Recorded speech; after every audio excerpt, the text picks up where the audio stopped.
Y una vez que el cuerpo está en forma hay que enfocar la mente. ¿Cómo sabemos si está desenfocada?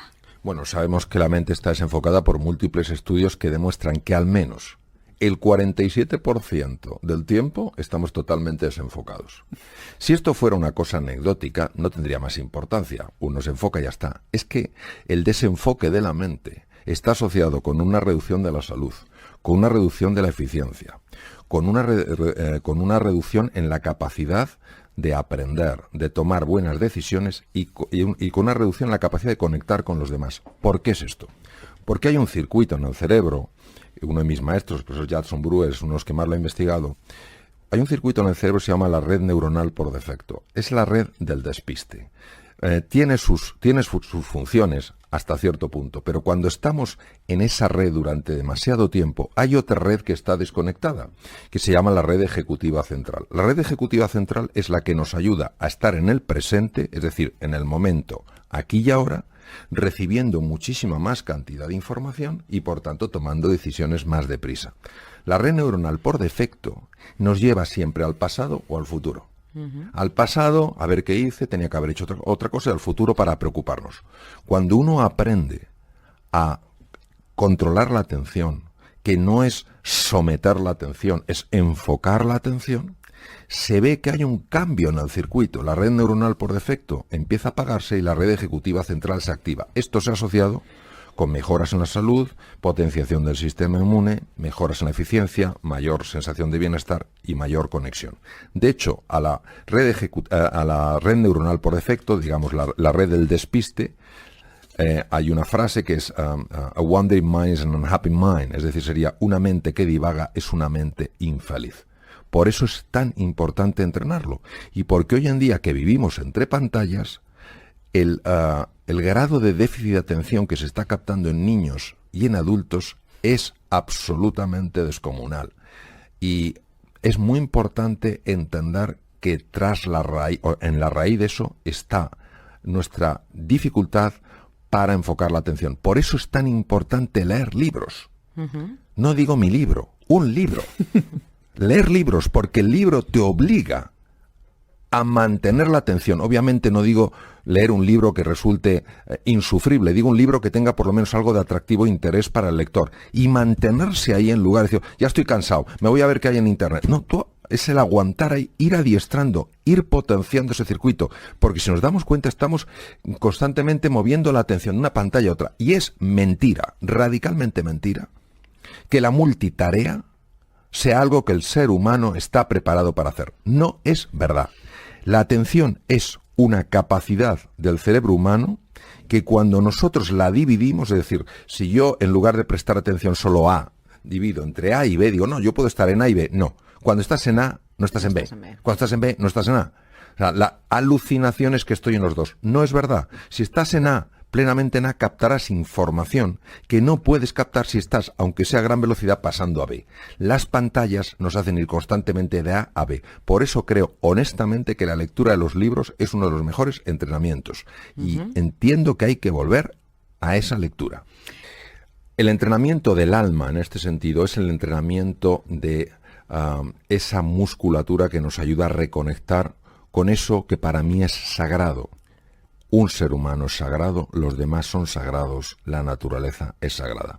La meditación lo que hace es silenciar ese ruido mental, esa jaula de grillos que tenemos en la cabeza, que hace, aunque no nos demos cuenta porque actúa muchas veces a nivel del inconsciente, hace que no nos queramos, que no queramos a los demás y que no queramos a la naturaleza. Por eso, entre los ejercicios que yo sugiero, está el ejercicio de la gratitud. La gratitud ha sido muy estudiada, por ejemplo, en la Clínica Mayo, uno de los mejores hospitales del mundo, en Rochester, Minnesota, Estados Unidos. La gratitud, es decir, por la mañana antes de levantarse, cuando uno se acaba de despertar, pensar 5 personas o 5 cosas por las que te tienes que sentir agradecido. Eso se ha estudiado en múltiples investigaciones y se ve que tiene un impacto en el cuerpo. Por ejemplo, regulación de la tensión arterial en personas hipertensas, mejora del control de la glucosa en personas diabéticas. Dar paseos por la naturaleza. Hay que salir al campo, respetar el campo, no tirar papeles en el campo, no tirar latas. El bosque no es indiferente a nuestros descuidos, a nuestra desidia. Luego, también la generosidad, es decir, no solo pensar qué puedo sacar yo de aquí, sino qué puedo poner aquí. La cordialidad, sobre todo con personas que tienen distinta forma de pensar, distinta cultura, distinta educación. ¿Por qué tienen que ser menores que yo? ¿O por qué tienen que ser mayores que yo? Somos iguales en este sentido. Entonces, esa cordialidad, esa empatía y desde luego la compasión, que la compasión no es la lástima, la compasión es el deseo real de poner esa empatía en acción. Es decir, ves a alguien que se siente solo, que se siente aislado, que se siente poco valorado y en lugar de decir, bueno, es su problema, tú haces algo, lo que puedas, donde estés, como puedas, para ayudar a esa persona a reducir su sufrimiento. He de recordar que ha habido sonrisas, lo digo en serio literalmente, que han evitado suicidios. ¿Por qué? Porque una persona que está en su momento más bajo, que ha perdido toda la confianza en sí misma y en el mundo, si se encuentra con alguien, aunque sea un extraño, que tenga un mínimo gesto de afecto, de cordialidad, una sencilla sonrisa, quién sabe el impacto que eso puede tener. Y de hecho sabemos, por personas que han escrito en distintos sitios, que una sonrisa, me estoy acordando de una persona que está decidida a suicidarse, una sonrisa por parte de un extraño, en este caso una mujer, ante una torpeza de él, que lo lógico es que hubiera desencadenado una reacción iracunda por la otra persona, lejos de encontrarse con una reacción iracunda, se encontró con una sonrisa. Ese hombre decidió no suicidarse y escribió una carta a un periódico en Estados Unidos explicando su caso. Hay una frase que me ha llamado mucho la atención del libro, que es: si no puedes más, es cuando más tienes que poder. ¿Qué quieres indicar con eso? Una de las personas, aunque soy un poco conocedor de su obra, pero sí me he acercado a mi manera a su obra, es Santa Teresa de Jesús. Santa Teresa de Jesús, Santa Teresa de Ávila, hablaba mucho de esto, aunque no pueda, aunque duela. ¿De qué habla? Vamos a quitar el contexto religioso. Vamos a hablar de un contexto muy humano. Nosotros no somos quienes creemos que somos. Los límites que padecemos y sufrimos en la vida no son límites que correspondan a nuestra naturaleza. Hay una estructura mental que es como una especie de software virulento que hace que nos veamos como no somos. En cuanto empezamos a salir de esa estructura mental, empezamos a rozar los límites. Imaginémonos que estamos cruzando la línea al horizonte. Pues nos entra la angustia, el miedo al vacío, como hace 500 años que pensaban que tras el precipicio había dragones. Y nos echamos para atrás. Pues no, en ese momento donde crees que no puedes más, que tienes miedo, que te sientes incompetente, que te sientes desesperanzado, que te sientes solo, que ves que todo se te hace grande, en ese momento hay que estirar un poquito más, atreverse un poquito más en aquellas cosas que en tu vida tienen sentido. Porque al atreverte ocurre una cosa singular, que es que te das cuenta de que sí que se puede. Y entras en contacto con un mundo que está más allá del mundo mental y que es el mundo real. Y el mundo real es infinitamente más benévolo que el mundo mental. Y voy a poner un ejemplo.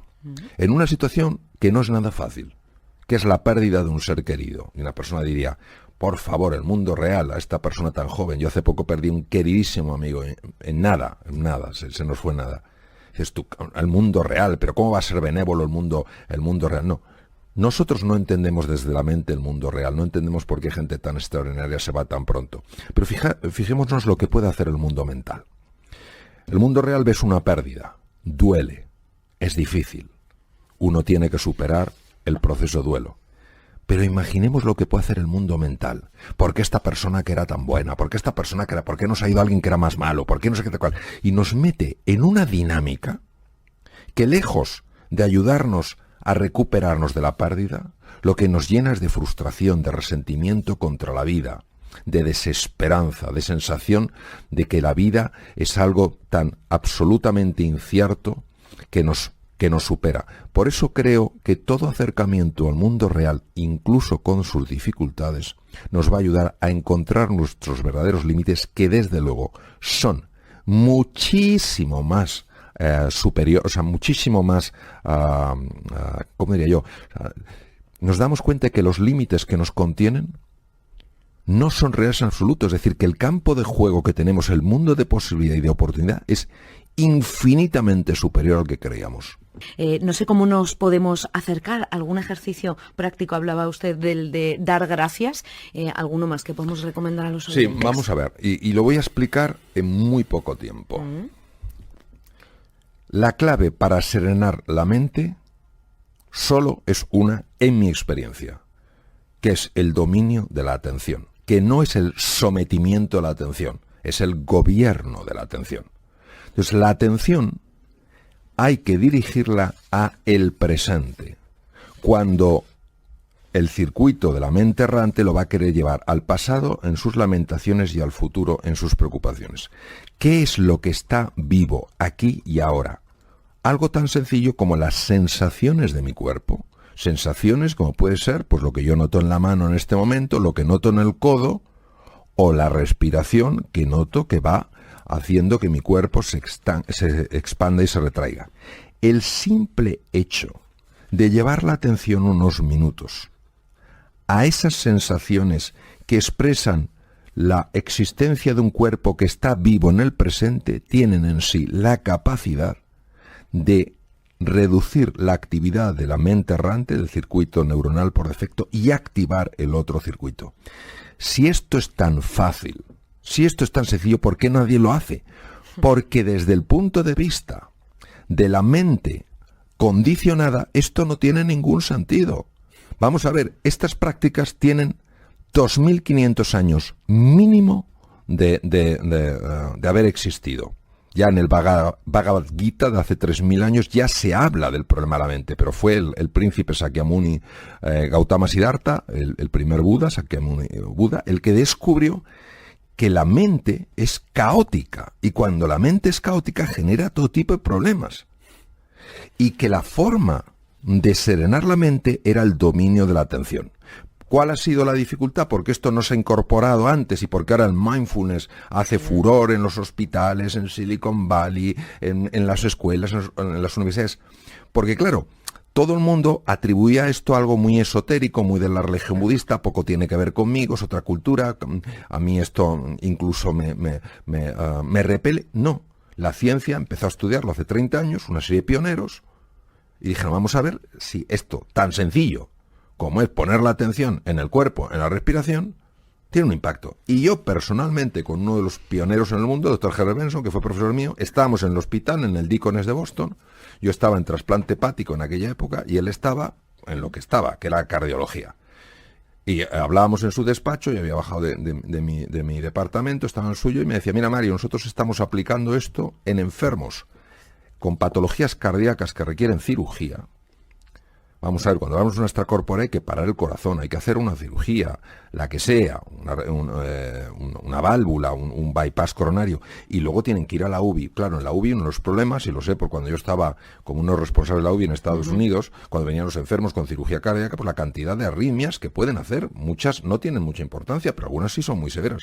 Pues el doctor Benson, cardiólogo de la universidad, decía, personas que han practicado esto antes de entrar en quirófano, obviamente, no el día antes, se les enseña a practicarlo antes, se les pone a dormir, van a la UBI y estando inconscientes se ve que tienen menos arritmias. Es decir, de alguna manera el cuerpo incorpora esto como un recurso. Entonces, claro, han hecho falta toneladas de tinta y cientos de investigaciones para dar validez a algo que ya tenía validez, pero nosotros que somos, yo entre ellos, con una mente a veces tan excesivamente científica que no lo creemos hasta que no lo vemos, hemos necesitado mucha investigación científica para descubrir que efectivamente estas personas, los budistas, como también los padres cristianos del desierto en el siglo IV después de Cristo, en Egipto, Siria, descubrieron que para estar bien en la vida hay que serenar la mente, y para serenar la mente hay un camino que es enfocar la atención. Me gustaría saber si dedicar el tiempo, ¿no? Tiempo personal, al crecimiento personal, si podemos decir que tiene unos beneficios reconocidos por la ciencia. Sin ninguna duda.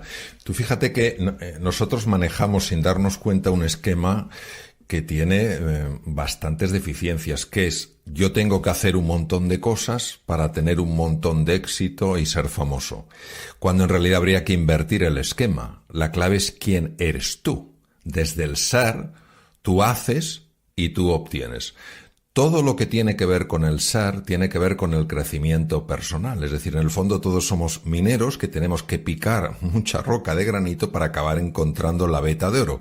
La veta de oro siempre estuvo en la mina. Lo que pasa es que nosotros solo veíamos lo superficial, que era, obviamente, la piedra de granito. Cuando uno solo ve la piedra de granito, dice, ¿con esto qué puedo hacer en la vida? Pues poco. Podré vender un poco de granito y obtener pues un cierto reconocimiento, un cierto dinero por este granito. Pero cuando uno descubre la veta de oro, ya sabe que puede hacer muchas más cosas con ese oro y obtener cosas radicalmente distintas a las que obtendría con el granito.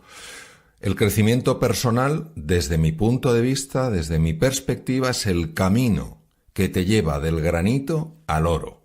No te da el oro ya está, lo que te permite es descubrirlo.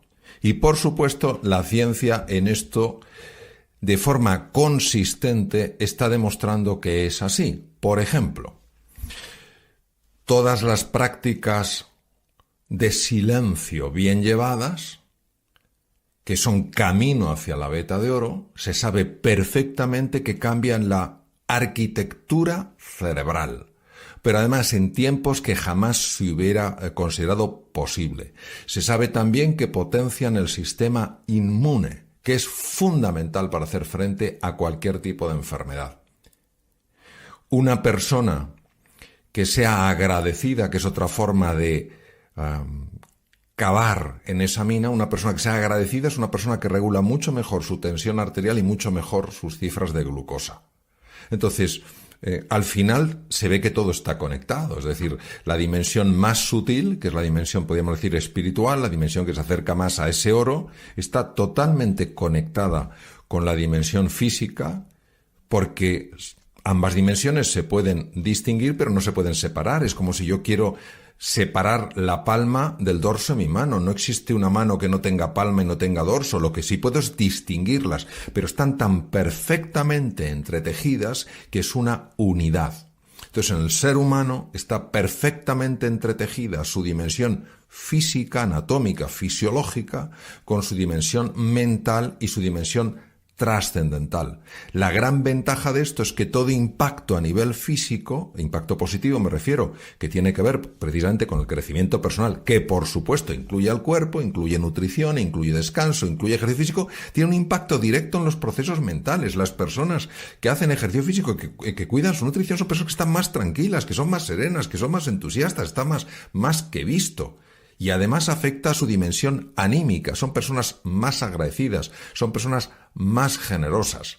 La persona que cuida sus procesos mentales, que practica mindfulness, que consigue equilibrar la mente caótica, es una persona que potencia, como he dicho, la función de su cerebro y la función de su sistema inmune. Y además resulta que es una persona que cuida mejor de la naturaleza, que es más amable, más afectivo con la naturaleza.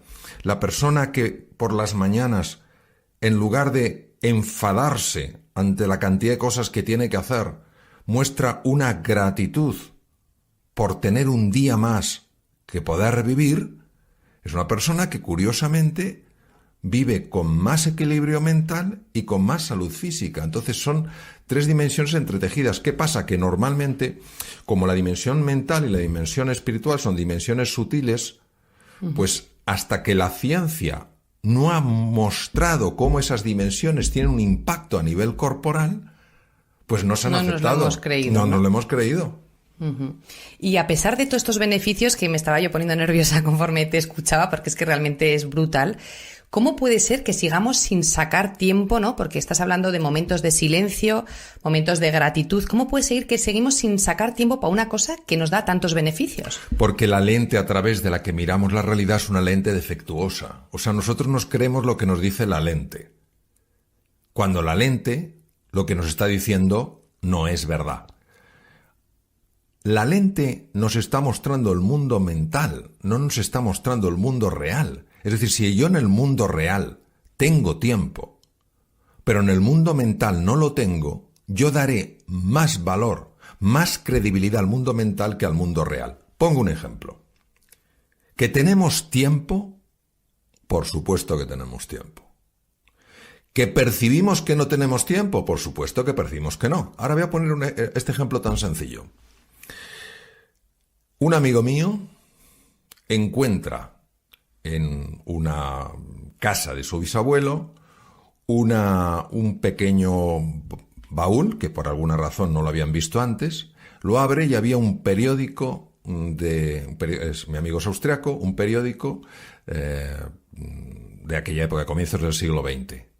Sección de sucesos. Un tranvía atropella y mata a un anciano de 41 años. A comienzos del siglo XX, una persona de 41 años era un anciano. Fíjate. Hoy podemos vivir hasta los 90 años fácilmente y nuestros hijos vivirán probablemente más allá de los 100. ¿Cómo es posible que nos quejemos del tiempo? Es nuestra gran excusa. Nosotros no tenemos un problema de tiempo, tenemos un tema de prioridades. Claro, de administrar ese tiempo. Claro, ¿no? Entonces, ¿qué pasa? Que nos cuesta mucho decir no a ciertas cosas.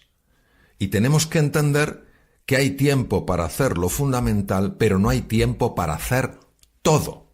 Entonces, uno tiene que decir qué es lo esencial en su vida. Entonces, lo que no te puedes ir a dormir, yo lo entiendo así, es diciendo no he tenido tiempo. ¿Para qué? No he tenido tiempo para hacer lo fundamental. No.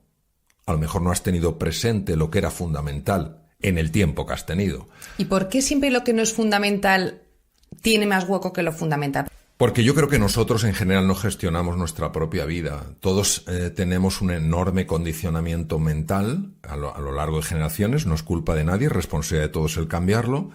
Y al final lo que vamos es siguiendo un poco lo que decía Sigmund Freud, ¿no? El ideal del yo. Para ser alguien en la vida tienes que hacer esto y esto. Para ser tal. Entonces buscamos una perfección que nos ahoga. Y perdemos lo que es el sentido de la realidad. Y nos vamos llevando por lo que es el paradigma dominante. Paradigma viene del griego, decir forma de ver, por la forma de ver dominante.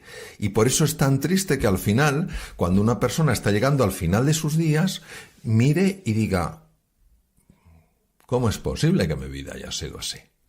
Pues, lo que no acabamos de comprender con calado y con hondura es el poder que tiene la mente para gobernar nuestra vida. Y si no entiendes cómo opera tu mente, si no entiendes cómo tu mente puede ser condicionada, incluso manipulada, y no tienes esa decisión, yo voy a ser el capitán de mi vida, lo cual no quiere decir hacer nada absurdo. Todo lo contrario, se trata de hacer cosas inteligentes que te traigan más salud, más bienestar, más prosperidad y más felicidad. No solo a tu vida, sino a la de tus seres queridos. Entonces vivimos atrapados en un espejismo sin ser conscientes de ello.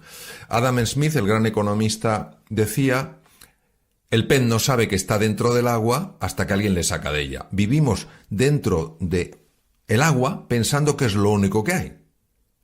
Que solo hay recursos ahí, que solo hay posibilidades ahí. Entonces, hasta que un pececillo asoma la cabeza y dice, anda, si hay más cosas, si puedo elegir.